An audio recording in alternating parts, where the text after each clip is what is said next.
Hello, I'm Mommy Mango, and we're going to chat today about how to know if an exercise can make your mommy tummy worse or better. The thing that I find is a lot of times when moms want to get their mommy tummies back together, the first thing we'll do is we'll go to traditional ab exercises. That's exactly what I did. I was a fitness trainer. I ran an all-women's gym, and I felt like I knew everything there was to know about getting your body back in shape. And that was fine after my first baby, but after my second baby, I had a lot of stretching.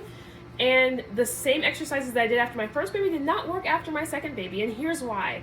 I found out I had diastasis recti. Have you heard of diastasis recti? If you haven't heard of diastasis recti, say IDK in the comments. I know I'm doing a live over here too, so I have two going on, but I want you to say IDK in the comments if you've never heard of diastasis recti before, because I'm always curious, because I didn't know. Like, I used to work with first-time moms. I used to run an all-women's gym. I taught core classes for women, and I did not know what diastasis recti was, and the approach that I was doing was all wrong when you have diastasis recti. See, I see IDK, IDK, Jody, I see that, Olivia, I see that, I see you saying that. So I'm going to explain it very quickly what diastasis recti is, because it's so important that we know if we have it. I'm going to show you exactly how to know if you have diastasis recti for yourself. Okay, we're going to go over this very quickly. If you have any questions, let me know, because I'm going to just try to go through it, because what we're going to talk about today is once you find out if you have diastasis recti or not, you need to know how to know if an exercise is going to make your mommy tummy worse, because traditional ab exercises usually can, and I'm going to explain why in a second. All right, so this is what our abs look like before baby. All right, now this is like with our skin ripped off. This is what it looks like underneath. When I say this is what it looks like underneath, what I mean is that the rectus abdominis, or your six-pack muscles, are close together here. You see how this line here? It's called the linea alba. This is connective tissue. See, connective tissue wraps all of the muscles of your abdomen, okay? And it connects them together. So see how your muscles aren't connected together themselves? They're connected together by this connective tissue. It's called fascia, all right? Now, what happens during pregnancy is that all this gets stretched out. So not only do you have your core muscles getting stretched out, you also have connective tissue getting stretched out. So the connective tissue that's wrapping all of your muscles and connecting here at the midline, all of that is stretched out too, all right? And diastasis recti is referring to the stretching of the midline tissue. So you see this tissue here, how close it is and how small that line is? Well, when it stretches, this tissue literally stretches apart from each other, and you end up getting something like this. Everybody can look different, okay? But for this, like, some people can have more stretching at the top. For me, I have more stretching at the bottom. You can have just stretching right there along the umbilical area. But very quickly, I can show you right now, you can check to see if you have diastasis recti. What you want to do is you want to lean back. So I'm not actually touching my chair. I'm just leaning back, and I'm looking down. What are we looking for? We're looking for coning and doming at the midline. If you lean back, you can do this standing or sitting. If you lean back and you look down and you see coning or doming at your midline, that's diastasis recti. If you see that, I want you to put me in the comments. Put ME in the comments. I want to know if you see that. Lean back, look down. If you see coning or doming coming up through your midline, I want you to put me in the comments. Okay, yes, I see that. I see that, Zoe. I see that, Tristan. I see that, JD. I see that, Kristen. Rosalind, I see you. You're saying me, user 6468817. I see that. Melissa, me, user 5429. Yes. Angela, I'm seeing you saying me. Yes. This is such a common thing. It's such a common thing, and we don't know about it. And that's why I'm here to share the information about this. So what are you seeing? Let me explain what you're seeing. What you're seeing is this tissue that is at the midline stretched out. It's also thinner than it was before, okay? So when you lean back, you're increasing your intra-abdominal pressure, and that pressure is pushing out all the way around. But because this area here is thinner and weaker than it used to be, that area is now popping out with the pressure when you lean back.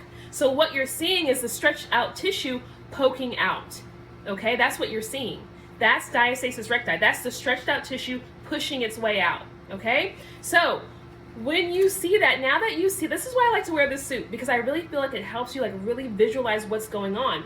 So when you're seeing that doming and coning that's coming up when you lean back, I need you to know that that's something that is not okay when it comes to exercising.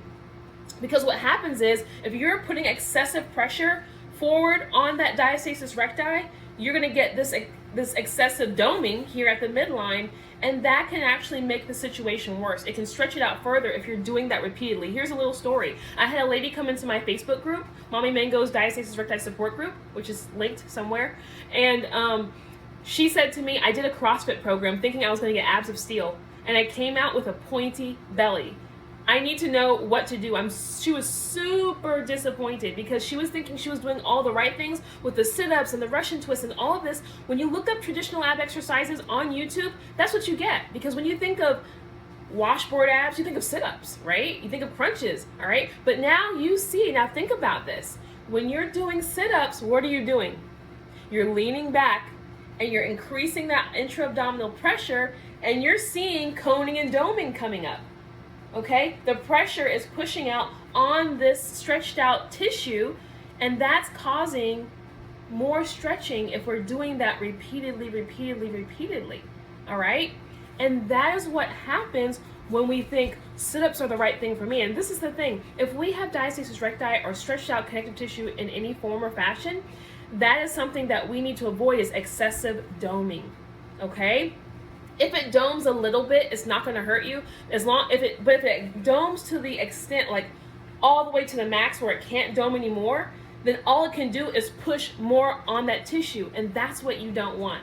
Okay, that's what you don't want. So today, with that background and that understanding of what diastasis recti is, and that it's stretched out tissue, that it's weaker than it was before, and when you lean back and you look down and you see that coning or doming, now you can see why that might be problematic, right? How to know for yourself if an exercise is going to make your situation worse. Because what happens is, after I share this really critical information with moms, they start becoming afraid to move.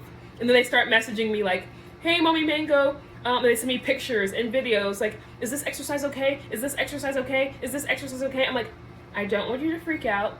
I want you to feel confident to move your body, because our bodies were meant to move. We need to be able to move and exercise and feel good.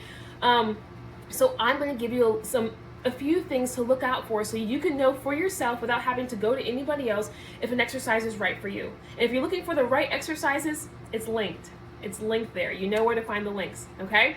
So the first sign that I want you to look at, if you're following your favorite YouTuber, whatever exercise, whatever person that you like to do, whatever program that you like to do, you don't have to stop that program. But what I want you to do is I want you to pay attention to these signs. The first thing, yes, I see me. Thank you so much. And thank you for pressing the likes. I appreciate that. It lets the algorithm know that we're talking about something substantial here and that it's good for other moms too. All right, so the first thing I want you to look out for when you're doing an exercise is, do you see excessive coning or doming? If you're doing an exercise and you see excessive coning or doming, I want you to back off of that exercise. Go strengthen your core with a program like my 8-week core challenge, because pushing through that exercise and continuing to do that is just going to push through your diastasis recti, and it can cause more stretching of the midline, and it can cause your stomach to look pointier and to look, to really stretch that tissue out more, and that's not what we're going for.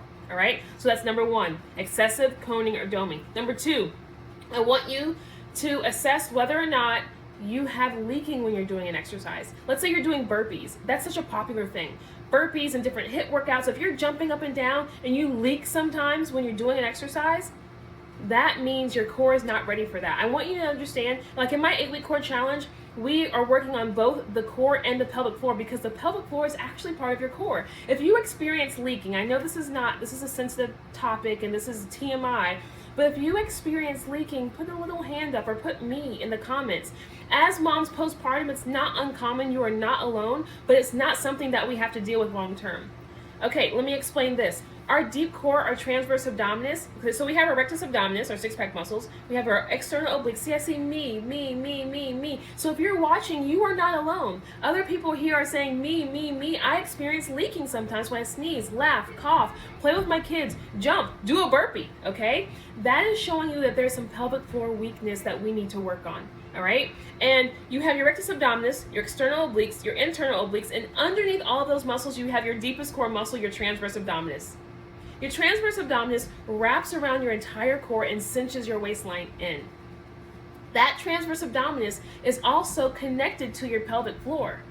So actually, when you do a really strong Kegel right now, you probably can feel some tightening in your lower abs right here, like right now. Do a Kegel as strong as you can do it. Do you feel some tension right here? If you can feel some tension, put me in the comments. If you do a strong Kegel, a very strong Kegel, and you feel tightening in your lower abs, I want you to put me in the comments. Yep, me, yep, okay, I see that. All right, that's because your deep core muscles, your transverse abdominis, is connected to your pelvic floor. So if you have a weak pelvic floor, yeah, I see me. Yep, okay, we're connecting these dots now. That's why I like to explain this. I like to wear my suit. I like to break all this down because you can connect this for yourself. When you do a very strong Kegel, you feel tightening in your lower abs. That's your transverse abdominis. It's connected to your lower core, your pelvic floor, and when you activate one, you should feel the other. You may not if one or the other is weak, but that's okay because we can work on that. That's what my 8-week core challenge is about. That's why we do both the pelvic floor and the deep core muscles, because they all work together, okay? All right, so if you experience leaking when you're doing an exercise, that is connected to deep core weakness. All right? And if you experience leaking, don't just put on a panty liner and keep going. Don't let anybody tell you that that's okay. It's a normal part of motherhood. It happens, but it's correctable. It's fixable. It's something that can be healed. Okay? So we need to address that and not keep pounding on that pelvic floor by doing things like burpees. All right? If you are doing a burpee and you don't get leaking, you don't feel pain or anything, like, go for it. That's why I have to give these guidelines, because everybody is different. And what you might be able to handle, I might not, and vice versa. Third thing I want to say to you, because this is such a big thing out in the fitness industry, I'm seeing this on my Pinterest and everywhere, no pain, no gain. You know, pain is weakness leaving the body and all this stuff about pain and ignoring it. If you are a mom who has diastasis recti especially, but even if you don't, if you're a mom, you have a mommy tummy and it's a very loose, weak mommy tummy, I don't want you pushing through pain. That's me saying that to you. I don't want you pushing through pain. Pain is a signal. It's telling you something is not right.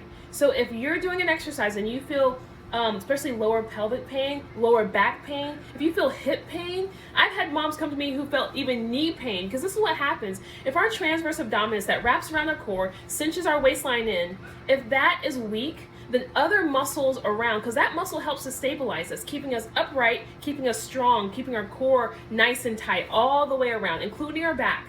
If that muscle is weak, other muscles around it have to compensate for that weakness. So we can start feeling pain in our hips and our lower back and all these other areas, even down to our knees, because everything else is trying to stabilize us during these intense workouts, and they're being overworked. Okay, so in the 8-week core challenge, we balance all of that stuff out so that the core is nice and tight, it's doing its job, and the other muscles and surrounding tendons and everything can relax. Those are the main things. Those are the main things I like to talk about. There are other things like maybe not able to keep your form very well. If you can't maintain your form throughout the duration of whatever exercise you're doing, that might just show that you're not strong enough for that yet. But those top 3 are the ones that I really like to share because they're really major. And if you find yourself in one of those situations, I want you to back off of those exercises, strengthen your deep core muscles, and come back to it later. Okay? Because I want you to be safe, but I still want you to be able to move. Yes, I've been talking about my 8-week core challenge. That's something that has worked for so many moms. My exercises have worked for thousands of moms. I remember just thinking about this morning, one of the recent testimonials, she was saying, I never thought I could have my abs tight again. I never thought it would happen. And you can see her testimonials on mommymango.com. You'll see hers, and I'm just like, she just never thought she'd get there again. And I think that's the thing, is a lot of times we feel like, I'm never going to have it back again. No, even mine have gotten so much flatter, tighter, and stronger. I still have stretch marks. I still have loose skin. Like, no, I'm not 100% pre-baby, but I tell you what, I feel so much stronger than I did even before babies, because I didn't have to work so hard before babies. And now I do, you know? But, so I'm not promising you perfection. I'm promising you improvement and feeling strong and tight again. Feeling better in your body, feeling comfortable with what you're wearing. I love those kinds of testimonials that my ladies give. I went to the beach and I wore my bathing suit. I just felt so comfortable in what I'm wearing. Yeah, some of us might wear a little high-waisted because we may not want to show off all of our stretch marks or anything. But I feel tighter, I feel stronger. My back pain has gone away. That's another thing that I hear a lot from my testimonials. The back pain has gone away, okay? So you can be functional again. The leaking can go away. All of these things can improve and go away. So I just want you to have hope and know that it's absolutely true. If you want to look at the testimonials, you can check that stuff out.